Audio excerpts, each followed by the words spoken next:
Welcome to the Windows and Computer channel, and this is a quick look at what's happening with Cortana. A lot of you have been asking questions about the Windows Assistant or Microsoft Assistant Cortana that is changing over time.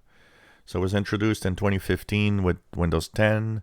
It for a while became, or Microsoft tried to have it become what is a major assistant that would be used within Windows by everybody.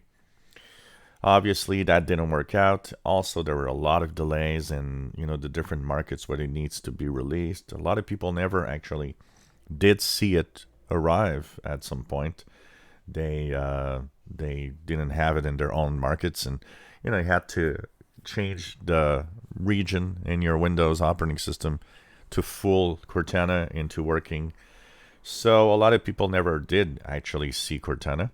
And for those of us that did see Cortana, it was nice. It worked fine. It worked well. Some of the tests in the beginning seemed to show that it was, up there on par with a lot of other assistants. And when you asked questions and asked to do stuff, but it never really took off, which made Microsoft change its vocation. And that's what we learned this week, that Cortana assistant is continuing into the productivity apps.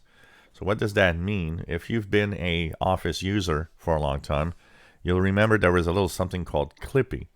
Now, Clippy was a very annoying little thing, and most of us would actually, stop Clippy from actually working. But we're in 2020, and assistants have gone a really, really long way now. And Cortana, well, it's the future Clippy. It is the assistant with voice commands that you can actually use to do predictive stuff. And if you noticed here, if you look at what suggestions it's giving you, before it would give you suggestions of things you could ask, like questions of all sorts of trivia, but now it actually tells you, oh well, you want to open, start the mail app or start Word or open Word or so on. It's telling you that it's focusing on productivity and work, which means it's going to be helpful because the integration with the different apps of Office, Microsoft Office and Microsoft 365 will make it an app, hopefully, that some people might be using to, take appointments and open apps and do stuff with your voice commands. And it will also give suggestions, a little bit like Clippy, of things that you might want to do while you're actually working. But it will never be and never go back to what Cortana was a couple of years ago. A lot of people are wondering, when is Cortana going to come back and that I can do what I was doing with it before. Unfortunately, a lot of these commands and a lot of the things that it can do has been changed or removed.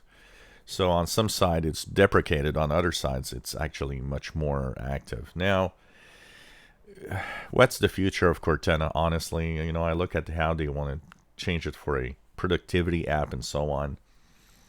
I don't personally see a future for Cortana. I see a future of Cortana being removed somewhat in the future at some point. Not really a future where it's going to be useful.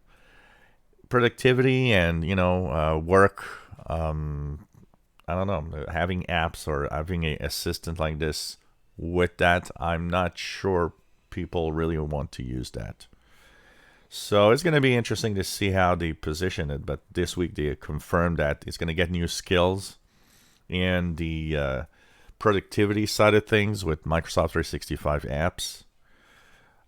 So they are still working on it. They're still hoping it might become some future app for productivity and for work. But personally, I think maybe that is not going to happen. It's going to be interesting to see, in a year or two, what's happening. And they're removing it from all the devices and, the Harman Kardon speaker, for example. It's something that I think is going to slowly die, personally. If you enjoy our videos, please subscribe, give us a thumbs up. Thank you for watching.